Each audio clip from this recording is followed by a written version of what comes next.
अनार बम फोड़ने वाली चुड़ैल। रामपुर नाम का एक छोटा सा गांव था। दीपावली का त्योहार करीब आ रहा था, इसलिए पूरा गांव लाइट और चमकीली झालरों से सजा हुआ था। गांव के लोग दिवाली का त्योहार बहुत ही धूमधाम से मनाया करते थे। एक रोज गांव में रहने वाली सुनीता दिवाली पर घर सजाने का सामान लेने के लिए अपनी बेटी रूबी को लेकर बाजार जाती है। बाजार में कई तरह के बम पटाखे देखकर रूबी अपनी माँ सुनीता से उन्हें खरीदने की जिद करने लगती है।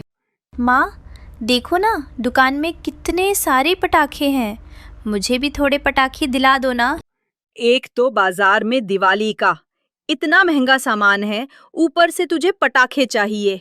दिवाली आई नहीं कि बस पटाखे का रट्टा लगाना शुरू कर दिया। अब एक शब्द पटाखे का मुंह से ना निकालना। ऐसा बोलकर सुनीता रूबी को चुप करा देती है और उसे एक भी पटाखा नहीं दिलाती। घर आकर रूबी रोने लगती है और माँ के पटाखे न दिलाने से वो उदास होकर घर से दूर एक बरगद के पेड़ के नीचे बैठकर जोर जोर से रोने लगती है। उसी बरगद के पेड़ पर एक बहुत ही डरावनी चुड़ैल बैठी होती है। वह रूबी को रोता देख मुस्कुराती है और बोलती है, आखिर जिसकी मुझे तलाश थी वो तो खुद ही चलकर मेरे पास आ गए। ऐसा बोलकर चुड़ैल एक सुंदर लड़की का रूप लेकर रूबी के सामने आती है और उससे बोलती है, अरे मेरी बच्ची, क्या बात है? तुम इतनी जोर जोर से क्यों रो रही हो? सब बच्चों के पास पटाखे हैं, बस एक मेरी माँ जो मुझे एक भी पटाखा नहीं दिलाती है। बस इतनी सी बात है?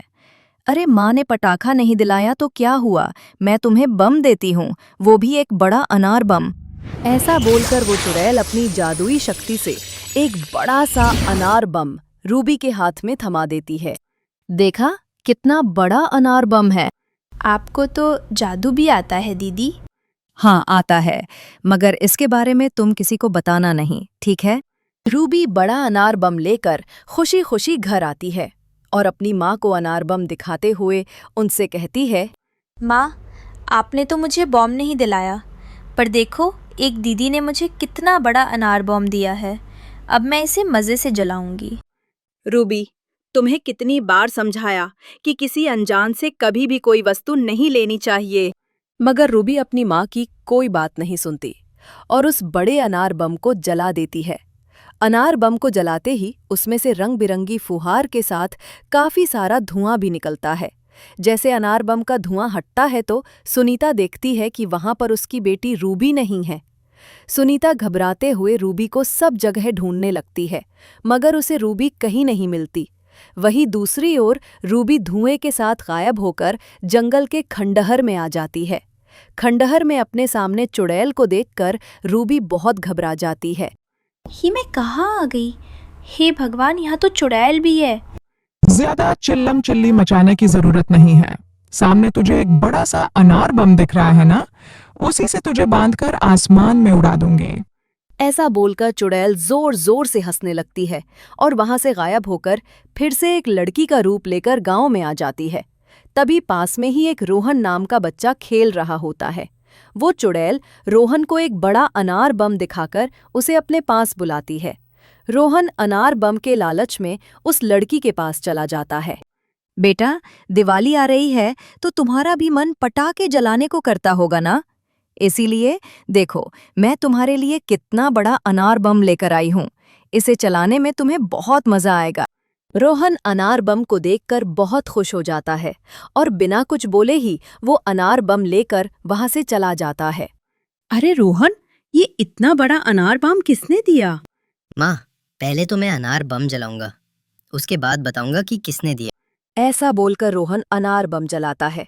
उसके अनार बम जलाते ही वो भी अनार के धुएं में गायब होकर खंडहर में चुड़ैल के पास पहुंच जाता है।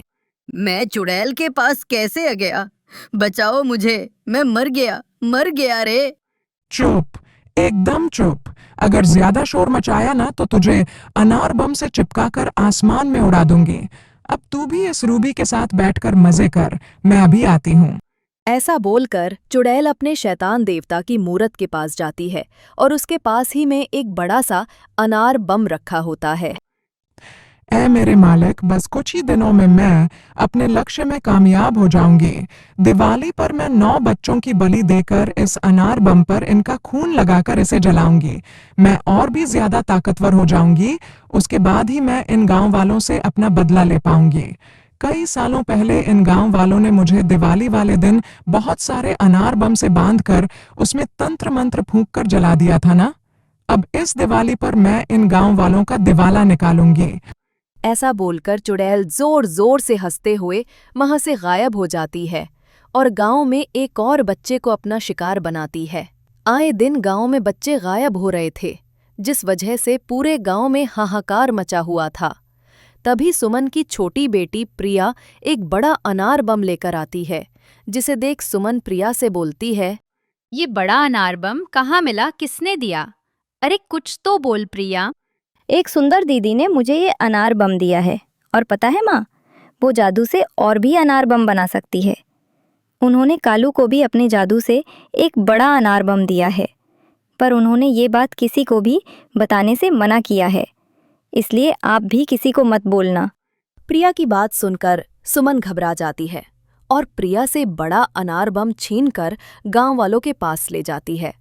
सभी गांव वाले उस बड़े अनार बम को ले जाकर पुजारी जी को दिखाते हैं। इस बड़े अनार बम को देखते ही मैं समझ गया कि ये जंगल के खंडहर में रहने वाली चुड़ैल का काम है। कई साल पहले हमने उस चुड़ैल को तंत्रों से अनार बम में बांधकर उसकी शक्ति छीन ली थी। पुजारी जी अपनी आंखें बंद करते हैं और कुछ देर बाद अपनी आंखें खोलकर बोलते हैं, उस चुड़ैल ने जंगल के खंडहर में सभी बच्चों को बंद किया हुआ है। दिवाली के दिन उसे बच्चों की बलि देने से रोकना होगा, नहीं तो अनर्थ हो जाएगा। मैंने देखा कि उस खंडहर में एक बहुत ही बड़ा अनार बम है। मैं अपनी बच्ची को उस चुड़ैल के हाथों मरने नहीं दूंगी। कुछ भी करके मैं अपनी बच्ची को बचा कर रहूंगी। इस काम में बहुत खतरा है। अगर चुड़ैल को जरा भी भनक लगी कि तुम अपने बच्चों को उसके चंगुल से बचाने आए हो, तो वो तुम्हें भी नहीं छोड़ेगी। इसलिए कोई एक ही हिम्मत करके उस खंडहर में जाए और उस बड़े अनार बम को जलाए। अकेले चुड़ैल का सामना करने की किसी में हिम्मत नहीं थी, मगर इस काम को करने के लिए सुनीता आती है। सुनीता, तुम बहुत बहादुर हो, इसलिए हम सब तुम्हारे साथ चलेंगे और खंडहर के बाहर तुम्हारा इंतजार करेंगे। अगर तुम्हें कोई भी दिक्कत हुई तो हमें आवाज लगा देना। फिर सुनीता दिन के समय गांव वालों के साथ जंगल के अंदर जाती है और बड़ी बहादुरी के साथ अकेले ही खंडहर के अंदर जाकर देखती है सभी बच्चे डरे सहमे एक कमरे में बंद है और चुड़ैल अपने शैतान देवता और अपने बड़े अनार बम के सामने बैठकर मंत्रों का जाप कर रही है। उसी वक्त चुड़ैल की नजर सुनीता पर पड़ती है। चुड़ैल गुस्से से चिल्लाते हुए बोलती है, तेरी इतनी हिम्मत कि तू मेरे खंडहर में आकर मेरी पूजा भंग करे। ऐसा बोलकर चुड़ैल सुनीता का गला पकड़ लेती है। आज तो तेरा काम तमाम मेरी रानी। तुझे पता नहीं है कि तूने किससे पंगा लिया है। एक चुड़ैल जिसकी शक्तियां एक बेकार से अनार बम में हैं। ऐसा बोलकर सुनीता अपने आप को चुड़ैल से छुड़ा लेती है। तेरी शक्तियां तो कई साल पहले ही खत्म हो चुकी है, इसलिए तू मेरा कुछ नहीं बिगाड़ सकती। माँ, इस चुड़ैल को छोड़ना नहीं, इसने हम बच्चों को बहुत डराए है। आज इसकी चटनी बना देना, इसे इसी के बड़े अनार बम के साथ आसमान में उड़ा देना। चुड़ैल गुस्से से बोलती है, अरे ओ चिरकुट, तुम्हारी सबकी बड़ी आवाज निकल रही है।